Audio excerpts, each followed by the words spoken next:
One state senator wants to meet with UC Berkeley officials after they're said to have provided names of campus community members to the Trump administration.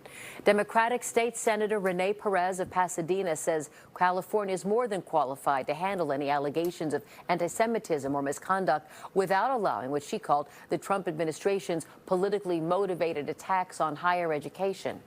UC Berkeley is under federal investigation for alleged anti-Semitism. According to the Daily Cal, UC Berkeley turned over the names of 160 students, faculty, and staff to the Department of Education's Office of Civil Rights. A group of Jewish professors sent a letter to the UC Regents urging them not to negotiate with President Trump.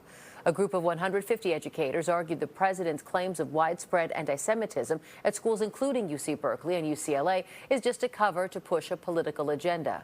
The Trump administration has frozen more than $500 million in federal research funds to UCLA and is demanding huge fines and policy changes. In their letter, professors warned giving in would risk UC's autonomy and academic freedom. University leaders cautioned that losing funding would have devastating impacts.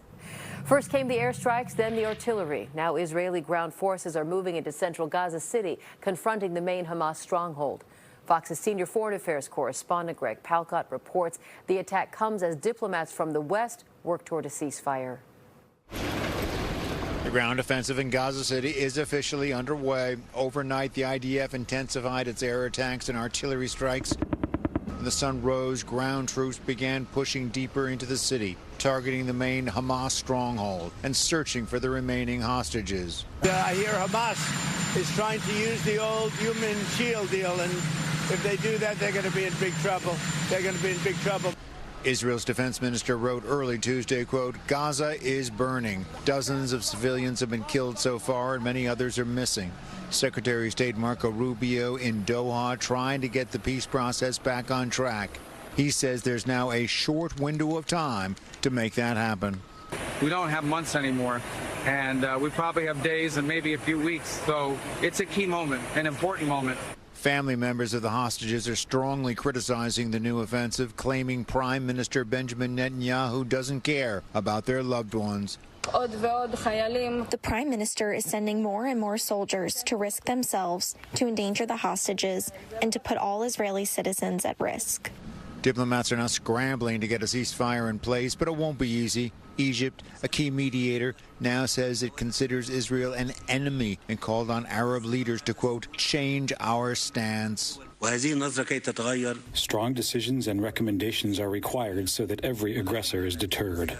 Right now, there's said to be 2,000 to 3,000 Hamas fighters left in Gaza City and Tel Aviv.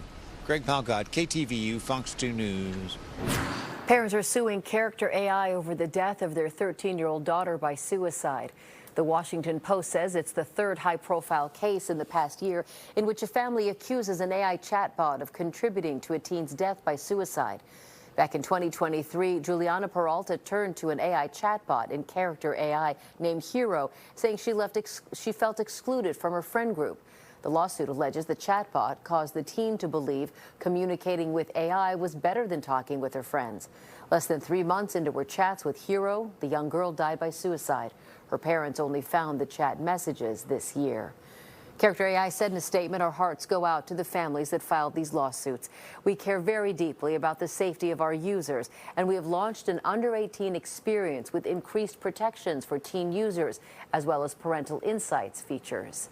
A reminder that if you or someone you know is struggling, you're not alone. There is help available, as suicide is preventable.